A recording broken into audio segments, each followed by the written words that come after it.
Shalom. All praise, honor, and glory to Yahweh Bahasham, Yahweh Shai Bahasham, Rachakodash. Yahweh being the name of the Heavenly Father, whom this world ignorantly calls God, the Holy One of Israel, coming in the name of His only begotten Son, Yahweh Shai, whom this world ignorantly calls Jesus Christ, and the Holy Spirit. Double honors to the apostles and the elders of Great Millstone who rule well, and peace and mercy to the hopeful elect, those men that are doing this work in sincerity and in truth across the four corners of the earth, the 144,000 amongst, as well as you 130, you multitude of believers out there. To you all, I say shalom and greetings, and I pray, Lord willing, that this lesson is edifying. All right, excuse me. This one shouldn't be too long. I probably got about 5 or 6 precepts. I'm bringing this out through the Spirit, of course, but this is something that I would say it's probably happened to me more than I actually know. But as far as my tenure in this truth, I know it's been about at least 4 times that I slipped and bust my spiritual ass, you know. And, I want to say this as a disclaimer, brothers, there's nothing wrong with having a slip of the tongue every now and then. Now let me say this correctly, actually. There is something wrong with it, but we're in this flesh and it happens. So you have to live with that and you got to be okay with it. And so the reason why I want to do this is because, something happened recently in the midst of brothers.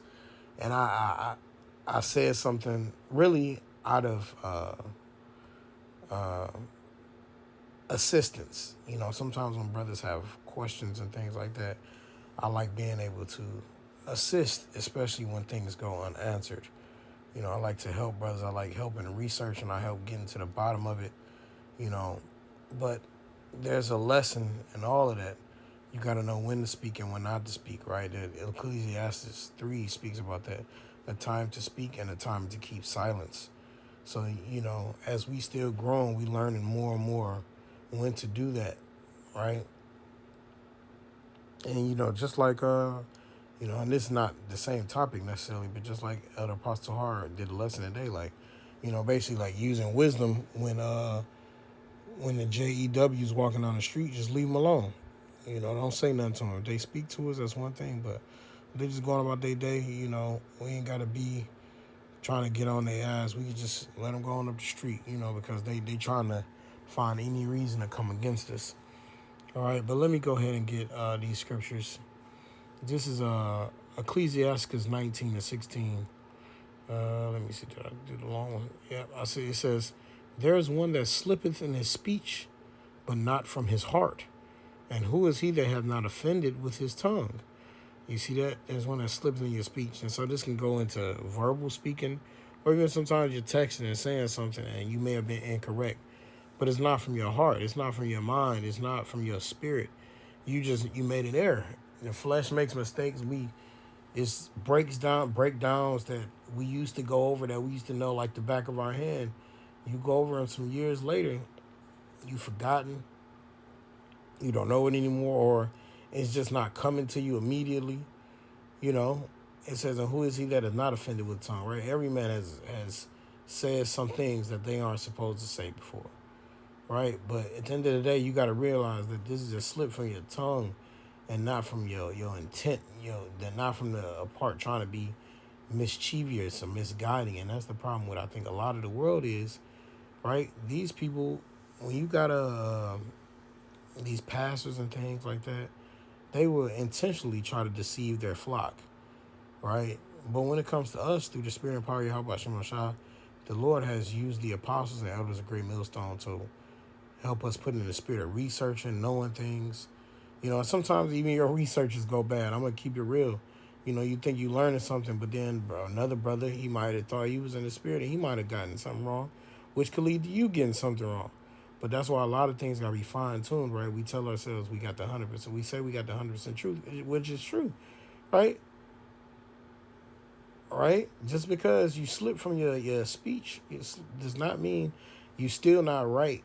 You know what I mean? Well, let me say later. I'm talking about people when we're talking about people in the world. When we're talking to the people in the world, even if you slip from your speech, you still right in the spirit.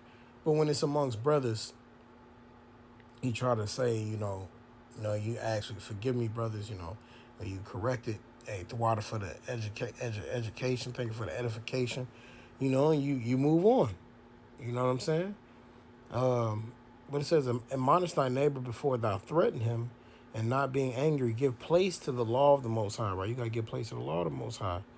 It says, the fear of the Lord is the first step to be accepted of him, and wisdom obtaining his love.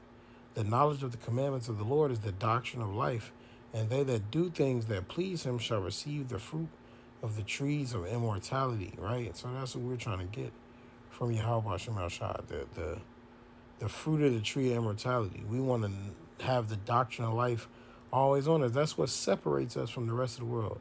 The doctrine of life, these scriptures, man, the understanding that the Lord has given the apostles, and they've shared it on down, man. Right? That's what separates us from the rest of these people. Right? It says the fear of the Lord is all wisdom, and all wisdom is the performance of the law and the knowledge of his omnipotency. Right? So the fear of the Lord is all wisdom. You see, the wisdom, the law, the performance of the law. We perform the law. We practice what we preach. You see, people always say, no, practice what you preach. But we literally do practice what we preach. You know, but sometimes when we speaking or saying some things, you make an error, right? But the thing is, you can't let your sins weigh you down. You can't beat yourself up about it. You know, you got to pray to Yahweh Shem Shai. Just say, hey, man, say, forgive me and keep it pushing, right? This is Ecclesiastes 20 and verse 18. It says, to slip upon a pavement is better than to slip with the tongue. Sheesh. You know, that's probably what I'm going to title it, something like that. Because for anybody who had a true fall out here, you know, that's the thing, we ain't getting young. When you were young, you know, I was telling one of his brothers and his children be running around, and, you know, he'll, like, the children will fall and they just get back up and keep it running like it ain't no big deal. But as you're getting older, falling, like, you can really, really hurt yourself. You know, so it says to slip upon pavement. Then when you fall, what happens? People typically make fun of you if they saw you. They laugh at you.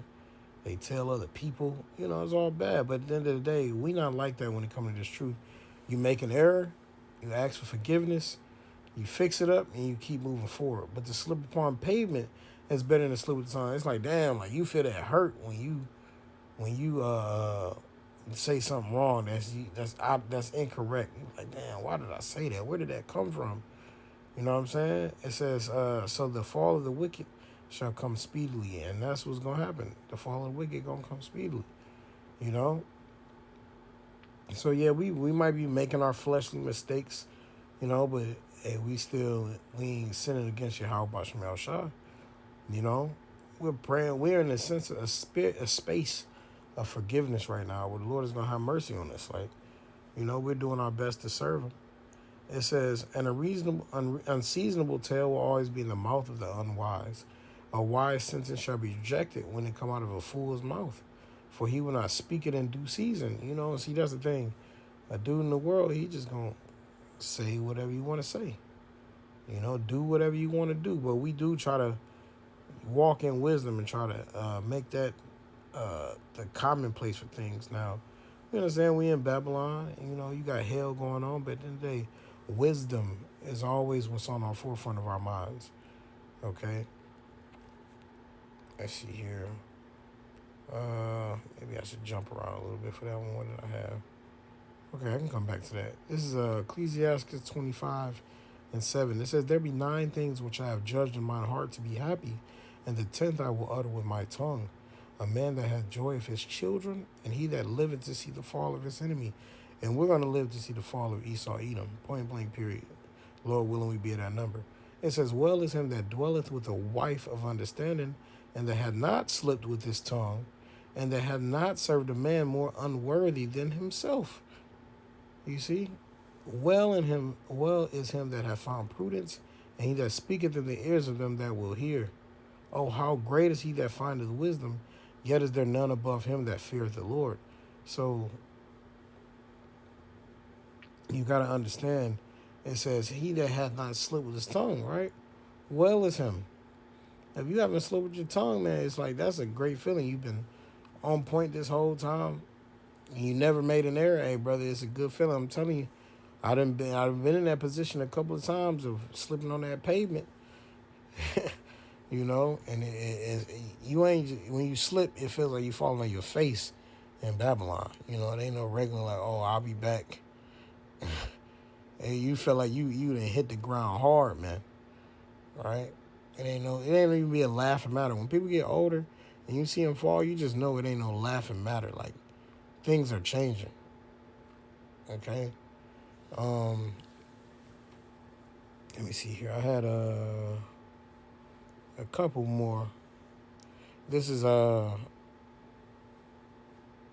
Psalm 18:36. Thou hast enlarged my steps under me, that my feet did not slip. And you know, this literally and figuratively, like right. The Lord has been keeping after us, looking after us, and even times when we do make these mistakes, hey, He's still having mercy on us, and that's why we're ever grateful for His words, His knowledge, wisdom, and understanding, and the apostles and elders. You know, for the Lord giving us men that can lead us in the right direction. Now I got this one. Now we use this a lot to talk about scoffers, but you know honestly this applies to all of us as well. This is Ecclesiastes 5:1. Keep thy foot when thou goest to the house of the Most High, and be more ready to hear than to give the sacrifice of fools, for they consider not that they do evil. Be not rash with thy mouth, and let not thine heart be hasty to utter anything before the Most High. For the Most High is in heaven, and thou upon earth. Therefore let thy words be few. You see? So it got to be a few words, right? That you got to say things and comprehend and get the message across. But at the end of the day, we gotta keep our feet too. You got to know when you're supposed to be talking and when you're not supposed to be talking, right? But like I said, to my defense, you know, I was just trying to help a brother. But you know, brothers who know, and it is what it is. I'm not beating myself about it, but I can't help but think like, damn, like we try not to have any more stains or scars or you know issues upon while we do this work, man. You know, so but it is what it is. Everything happens through the spirit. All right. I think I got two or three more. Um, this is no, that's not the one I want.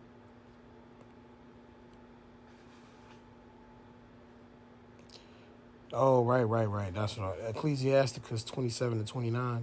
They that rejoice at the fall of the righteous shall be taken in snare, and the snare and anguish shall consume them before they die. You know, so a lot of these people in the world, they waiting for the great millstone to fall, right?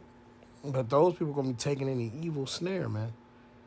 All right, it says an anguish shall consume them before they die. So you gonna have your problems and your heart attacks and your issues will take you out. Uh, will take you out, man. You know, the Lord he's a terrible power that can bring judgment in so many ways. All right, let me get this two more sections. Proverbs 24:16, it says, for a just man falleth 7 times and riseth up again, but the wicked shall fall into mischief. You see that? So it says a just man falleth 7 times. So brothers, you're going to make mistakes. Things are going to happen. Just pray to Yahweh Shema for forgiveness, to the brotherhood, you know, and we march on and we move on. Though I know I'm not the only one that happened to before. You know, but at the end of the day, we do the best that we can for Yahweh Shema.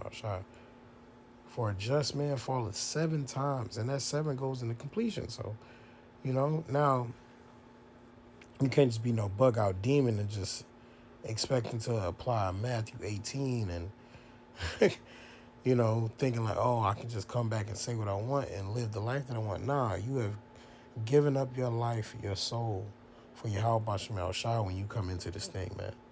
And it's vital. It's vital that we understand that. All right? This is our life. This is our occupation. This is our love. All right? I'm going to get this last one. It says Ecclesiasticus 32 and verse 7. It says, speak, young man, if there be need of thee. And see, that's the thing. Sometimes you speak when there be need of you, you know, especially when you try to help, trying to assist. It says, and yet scarcely when thou art asked twice. Let thy speech be short, comprehending much in few words. Be as one that knoweth and yet holdeth his tongue. So sometimes you'll know and you still keep your mouth shut. And I believe one of Job's friends, did something along this line. But yeah, you comprehend much in few words. You know a little, but you hold your peace. And then we do that all the time when we at work, around our family. We know and we just hold our peace. But some of this applies around brothers too. Sometimes you might know the answer and you just gotta fall back. Right? It says, if thou be among great men, make not thyself equal with them. And when ancient men are in place, use not many words. All right, so that's what it is, man. Like, you know what I mean? Like, we gotta learn, especially around our older brothers, learning when to talk, when not to talk. What to say, what not to say. Use not many words, man. Getting straight to the point. Praying to Yahweh Shem Shai. That's what it comes down to, man. So, hey, like I said, it wasn't going to be too long. I pray, Lord willing, that this lesson was edifying. I pray the Lord is forgive me and forgive all you brothers for any errors that we have made throughout this time, because we're trying to be as perfect as we possibly can through the Spirit and power of Yahweh Shai. With that, I want to give all the praise, honor, and glory to Yahweh, Bahasham, Yahweh Shai, Bahasham, Rachakodash. Double honors to the apostles and the elders of Great Millstone who rule well. And peace and mercy to the hopeful elect. Until next time, Shalom.